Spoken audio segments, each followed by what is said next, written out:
الحمد لله نحمده ونستعينه ونستغفره ونؤمن به ونتوكل عليه ونعوذ بالله من شرور أنفسنا ومن سيئات أعمالنا من يهده الله فلا مضل له ومن يضلله فلا هادي له ونشهد أن لا إله إلا الله وحده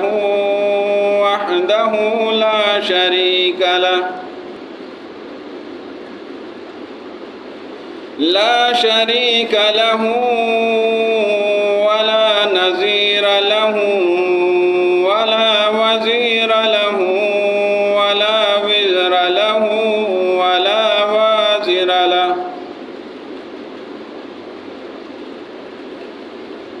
ونشهد أن سيدنا محمدًا عبده ورسوله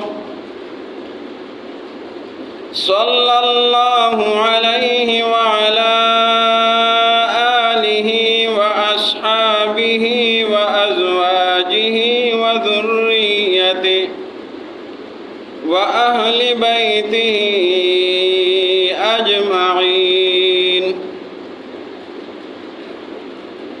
أما بعد فأعوذ بالله من الشيطان الرجيم بسم الله الرحمن الرحيم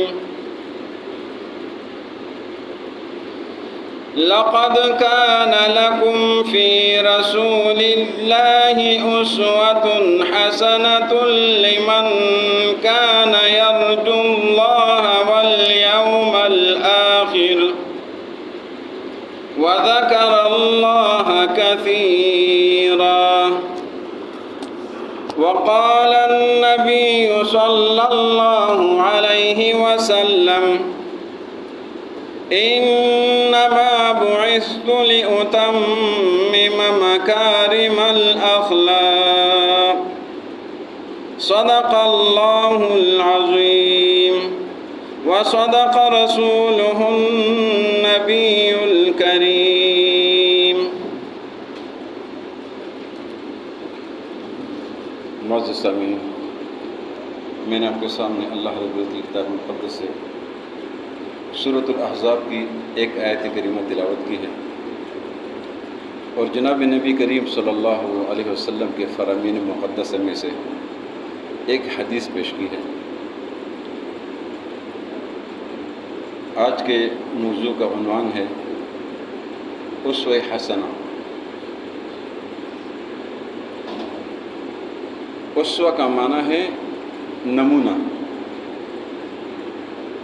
حسنہ کا معنی ہے بہترین۔ اسوہ حسنہ بہترین نمونہ۔ جو آیت کریمہ آپ کے سامنے تلاوت کی ہے، اسی آیت مبارکہ میں اللہ نے انہی الفاظ کا استعمال کیا ہے۔ فرمایا لقد کان لکم فی رسول اللہ اسوۃ حسنہ، کہ یقیناً آپ کے لیے حضور صلی اللہ علیہ وسلم کی زندگی بہترین نمونہ ہے۔ حضور صلی اللہ علیہ وسلم کی زندگی، چاہے وہ بچپن کی زندگی ہے، چاہے وہ جوانی کی زندگی ہے، چاہے وہ اعلان نبوت کی بعد والی زندگی ہے، ہر ایک لاجواب زندگی ہے۔ بچپن بھی لاجواب، جوانی بھی لاجواب، اور بعد از نبوت تو ہے ہی لاجواب۔ اسی لیے رب العالمین کا فرمان ہے کہ لقد کان لکم فی رسول اللہ اسوۃ حسنہ، کہ اگر زندگی گزارنی ہے،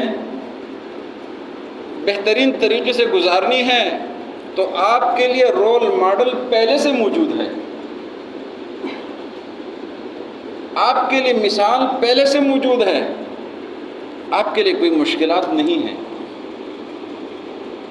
حضور کی زندگی ہر شخص کے لیے نمونہ ہے۔ اگر ایک شخص سربراہ مملکت ہے، مملکت کا سربراہ ہے، وہ کہے کہ میں تو مملکت کا سربراہ ہوں، میرے پاس ٹائم نہیں ہے، میں تو امور مملکت چلانے میں مصروف ہوں، میرے پاس تو ٹائم نہیں ہے، تو مولا نے فرمایا لقد کان لکم فی رسول اللہ اسوۃ حسنہ، کہ آپ کی کیا مملکت ہے، آپ کی کیا بادشاہی ہے، بادشاہی دیکھنی ہے تو پھر ان کی بادشاہی کو دیکھیں جنہوں نے بادشاہی میں بھی فقیری کی زندگی گزار دی۔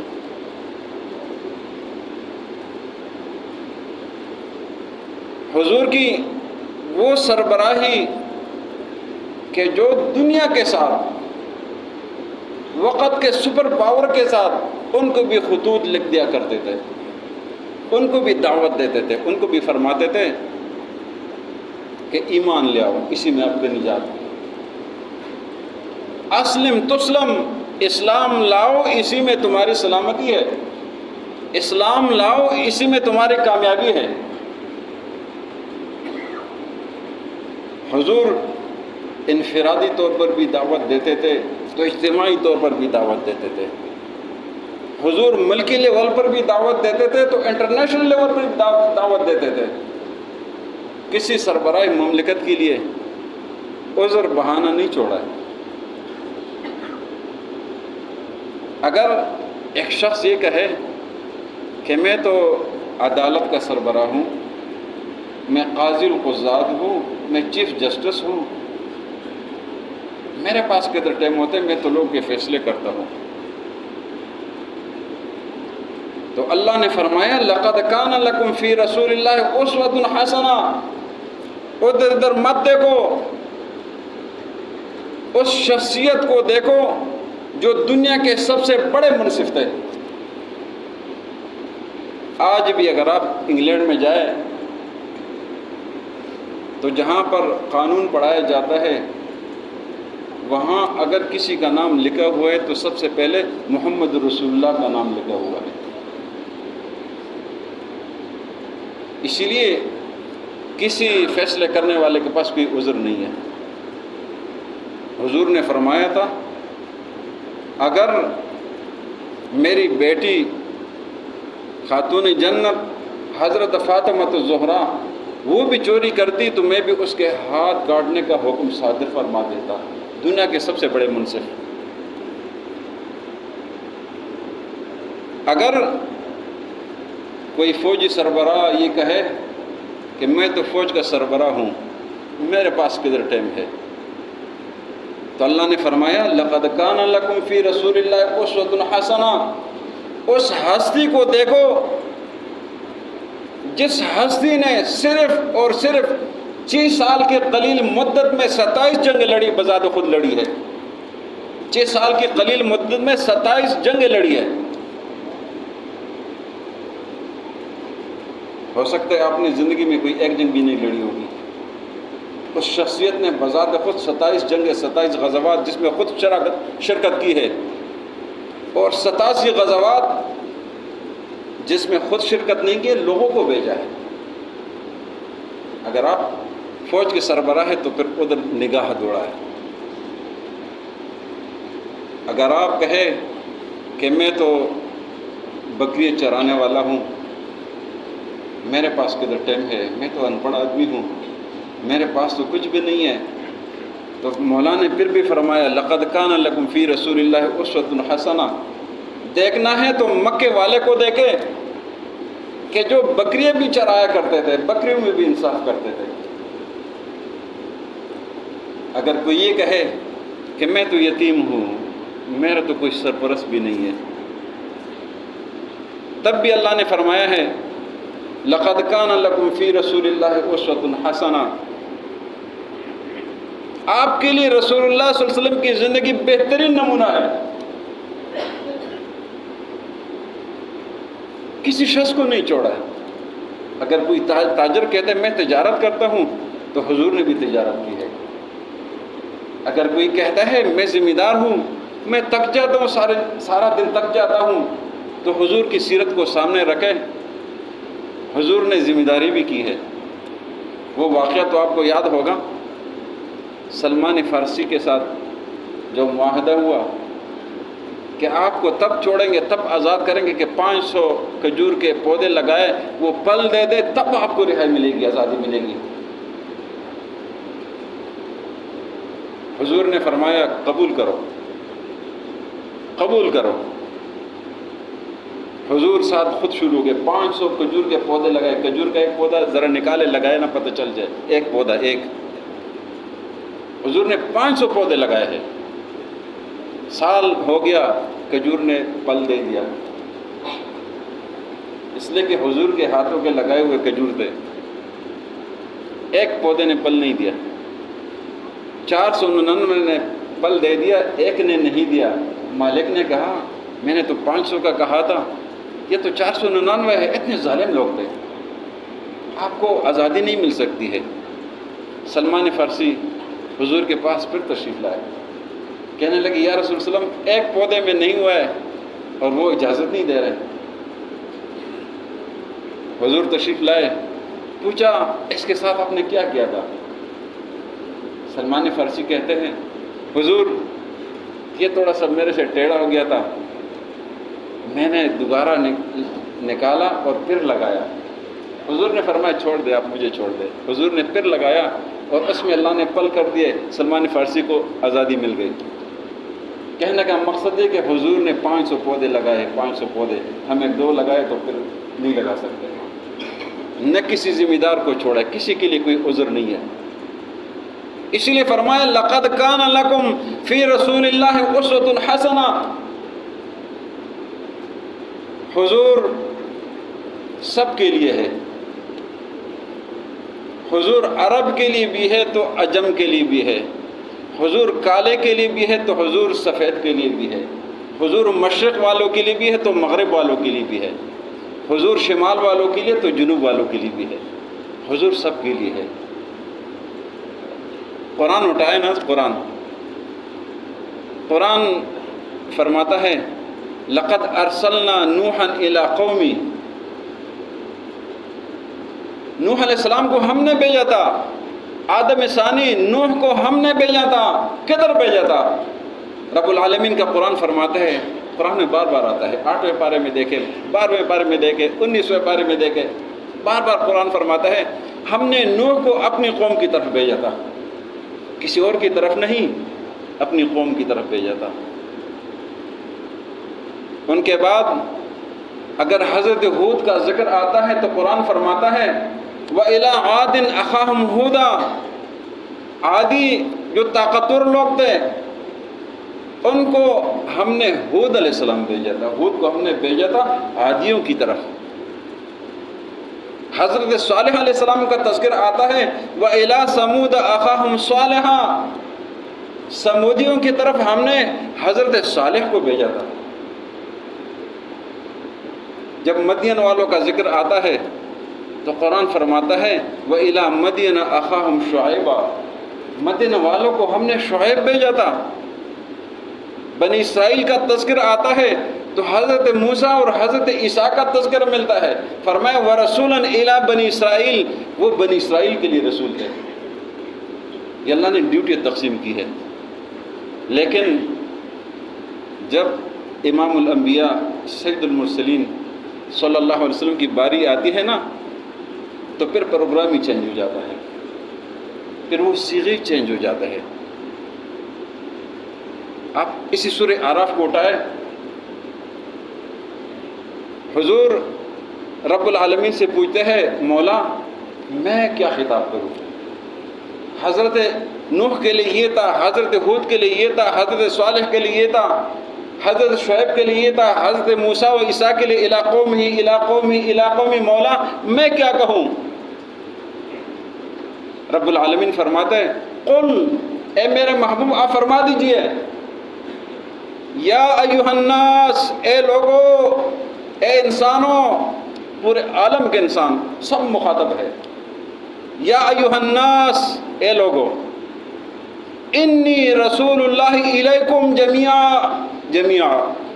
کا مطلب ہے سب، کم کا خطاب کا صیغہ ہے، کسی عرب کا ذکر نہیں ہے، کسی عجم کا ذکر نہیں ہے، پوری انسانیت کے لیے حضور کی آمد پوری انسانیت کے لیے ہے، حضور کا پیغام پوری انسانیت کے لیے ہے، حضور پیغمبر ہے تو پوری انسانیت کے لیے ہے، انی رسول اللہ الیکم جمیعا، اسی لیے کہ حضور وہ تو اس پورے عالم کے لیے رحمت ہے۔ حضور کی جب اللہ نے بعثت کی، اللہ نے حضور کو پیدا کیا، تو حضور کو اللہ نے پیدا بھی عجیب انداز سے کیا۔ حضور کے والد کو جس طرح رات کو تذکرہ ہوا تھا، حضور کا والد، ان کی زندگی اگر بچی تھی تو 100 اونٹ کے بدلے بچی ہے، ان کے بدلے میں 100 اونٹ قربان کیے، تب عبداللہ بچے ہے۔ کیوں بچے ہیں؟ کہ حضور نے آنا تھا۔ اور پھر اگر آپ آگے دیکھیں، 6 سال کی عمر میں والد تو پہلے ہی چلے جاتے ہیں نا، اور 6 سال کی عمر میں والدہ بھی چلی جاتی ہے۔ دنیا والوں کے لیے عبرت ہے، دنیا والوں کے لیے نمونہ ہے۔ وہ بچہ جو یتیم ہے وہ پورے عالم کے لیے رہنما ہے۔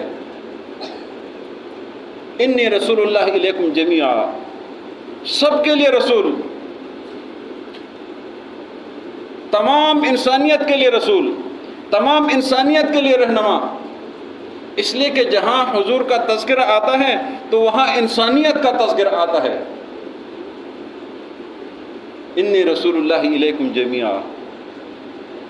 اگر حضور پر جو کتاب نازل ہوئی ہے نا، اس کتاب کا جب تذکرہ آپ سنتے ہیں تو کیسے سنتے ہیں؟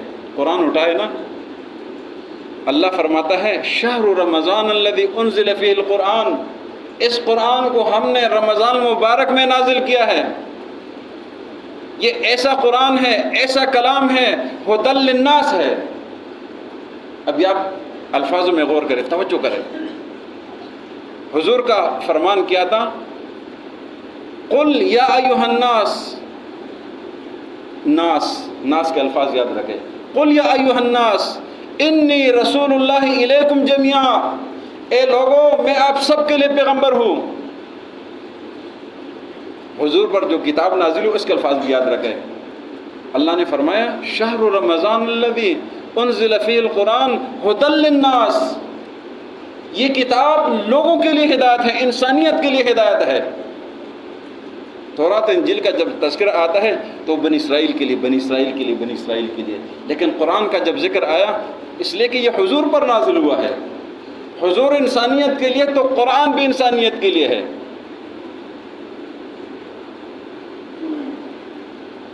حضور صلی اللہ علیہ وسلم انہوں نے رب سے ایک چیز مانگی۔ حضور کا تو مقام ہی مختلف ہے، بہت ہی اعلیٰ، بہت ہی عرفہ ہے۔ حضور جن ساعات میں پیدا ہوئے تو ساعت مبارک ترین ہے، جس مہینے میں پیدا ہوئے وہ مبارک مہینہ ہے، جس سال میں پیدا ہوئے وہ سال ہی مبارک ہے، جس صدی میں پیدا ہے وہ صدی مبارک ہے، اور جس عالم میں مبارک ہوا ہے اس عالم کے لیے رب العالمین نے فرمایا وَمَا أَرْسَلْنَاكَ إِلَّا رَحْمَةً لِّلْعَالَمِينَ، کہ ہم نے عالمین کے لیے آپ کو رحمت بنا کر بھیجا ہے۔ یہ حضور کی وجہ سے۔ حضور کی چاہت تھی، حضور آسمان کی طرف بار بار دیکھتے تھے، حضور بار بار آسمان کی طرف دیکھتے تھے۔ یہ دوسرے پارے کا پہلا پیج آپ مطالعہ کریں نا، اس میں رب العالمین نے فرمایا، بڑے محبت سے فرمایا، بہت خوبصورت انداز میں فرمایا۔ رب العالمین فرماتے ہیں قد نرا، ہم دیکھ رہے ہیں، قد نرا، ہم نے دیکھ لیا ہے، تقلب وجہک فی السماء، آپ آسمان کی طرف بار بار چہرہ اٹھا کر دیکھ رہے ہیں۔ حضور آسمان کی طرف بار بار چہرہ اٹھا کر دیکھتے ہیں، انتظار میں ہے، محبت میں ہے، اشتیاق میں ہے۔ کیا محبت ہے، کیا اشتیاق ہے کہ حضور چاہتے ہیں کہ بیت المقدس کی بجائے میں بیت اللہ کی طرف نماز پڑھوں۔ جب حضور مکہ میں تھے تو بیت اللہ کے ایسے سمت پہ کھڑے ہوتے تھے کہ بیت المقدس اور بیت اللہ دونوں سامنے ہوتے تھے، کیوں بیت اللہ تو گول ہے نا، جدھر مرضی کھڑے ہو جائے۔ مدینہ جب تشریف لے گئے تو پھر بات ادھر ادھر ہو گئی، کیونکہ بیت اللہ ادھر ہے تو بیت المقدس ادھر ہے۔ حضور کی چاہت مختلف ہو گئی، بار بار آسمان کو دیکھتے ہیں، بار بار آسمان۔ اللہ نے فرمایا قد نرا تقلب وجهك فی السماء، فرمایا حضور پریشان نہیں ہونا، فلنولینک قبلۃ ترضاها، ہم تو آپ کی رضامندی چاہتے، ترضاها، آپ کو حکم دے دیتے ہیں، آپ اس قبلے کی طرف ہو جائیں گے کہ آپ خوش ہو جائیں گے، ہمیں تو آپ کی خوشی چاہیے۔ اللہ نے فرمایا فول وجهك شطر المسجد الحرام، اپنا چہرہ مسجد حرام کی طرف کر دیجئے، جدھر آپ نماز پڑھنا چاہتے ہیں چہرہ ادھر ہی کر دیجئے۔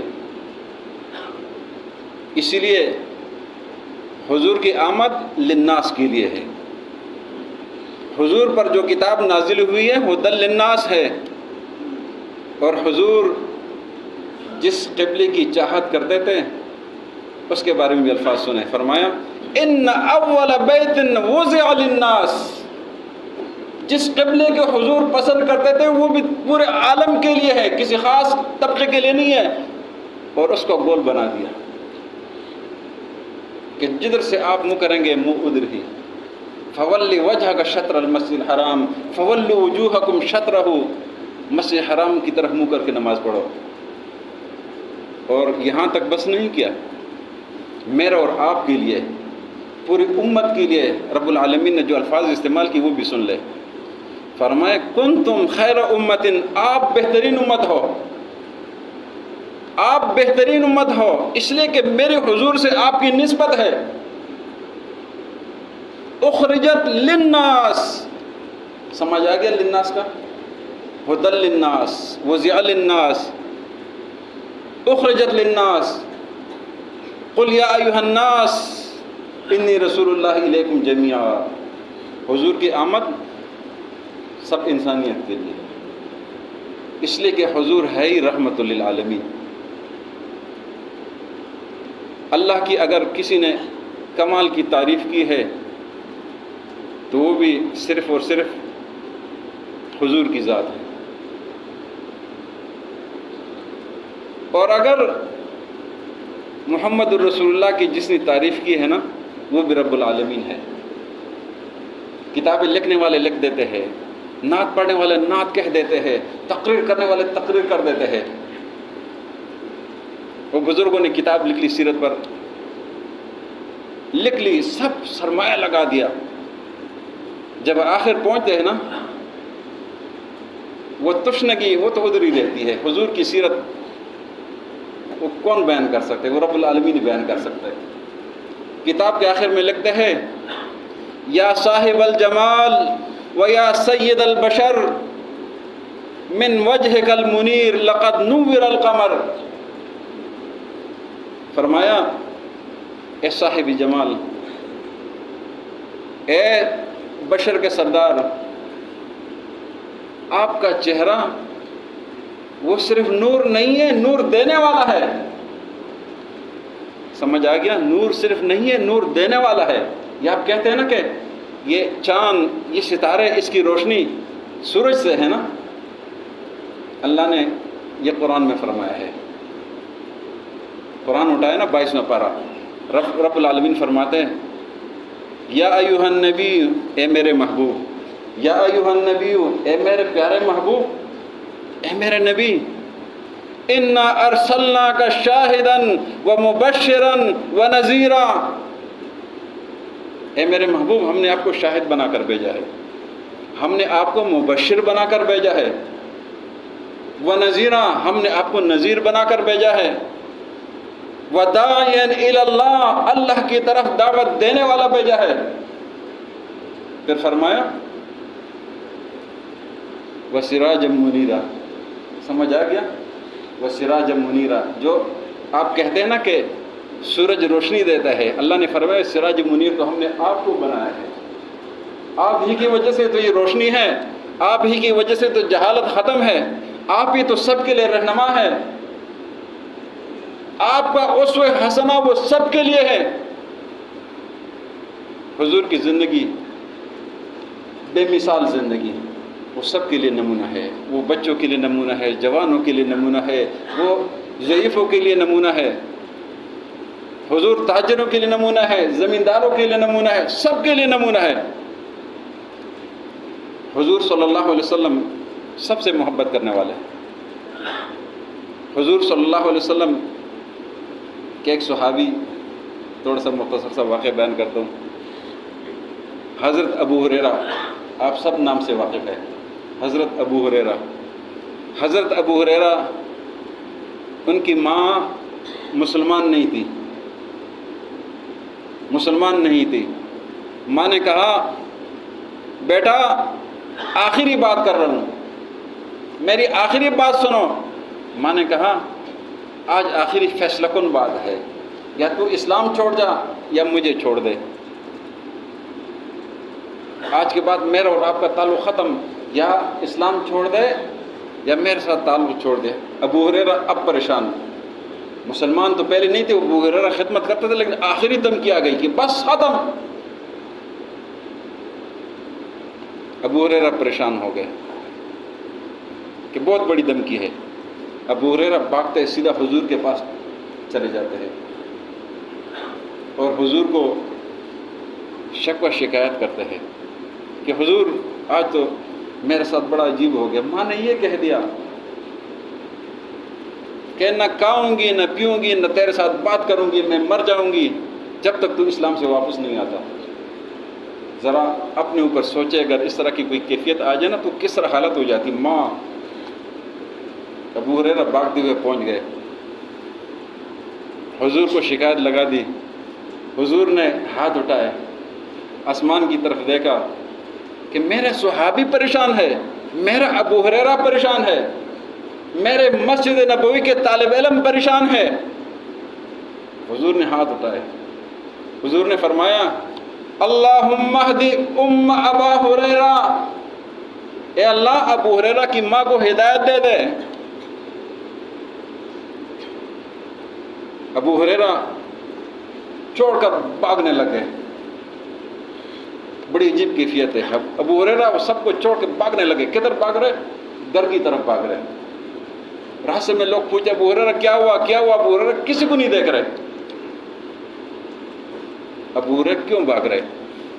ابو ہریرہ اس لیے بھاگ رہے، ابو ہریرہ کہتا ہے آج میں دیکھتا ہوں کہ میں پہلے اپنے گھر پہنچتا ہوں یا حضور کی دعا پہلے میرے گھر پہنچتی ہے۔ سمجھ آ گیا؟ ابو ہریرہ جب گھر پہنچتے ہیں، دروازہ کٹکھٹاتے ہیں، ماں کہتی ہے بیٹا صبر کر، صبر کر، میں طہارت حاصل کر کے آپ کو دروازہ کھولتی ہوں۔ ماں نے طہارت حاصل کیا اور کہنے لگی بیٹا مجھے کلمہ پڑھا۔ حضور کے ساتھ جس کا تعلق ہو جائے نا وہ چیزیں تبدیل ہو جاتی ہے۔ اس لیے میں اپنے آپ سے بھی درخواست کرتا ہوں، آپ سب سے درخواست کرتا ہوں، ہمارا تعلق حضور سے ہے، ہمارا تعلق حضور سے ہے۔ یہ صرف جذباتی بات نہیں کر رہا ہوں، ہمارا تعلق حضور سے ہے۔ ہمیں اپنے اندر چینجنگ لینا چاہیے، ہمیں اپنے معاملات درست کرنے چاہیے، ہمیں دھوکہ بازی چھوڑنی چاہیے، ہمیں چالاکی چھوڑنی چاہیے، ہمیں حرام کھانا چھوڑنا چاہیے، ہمیں معاشرے میں بگاڑ چھوڑنا چاہیے، اس لیے کہ ہمارا تعلق حضور سے ہے۔ اور فرمایا کہ لقد کان لکم فی رسول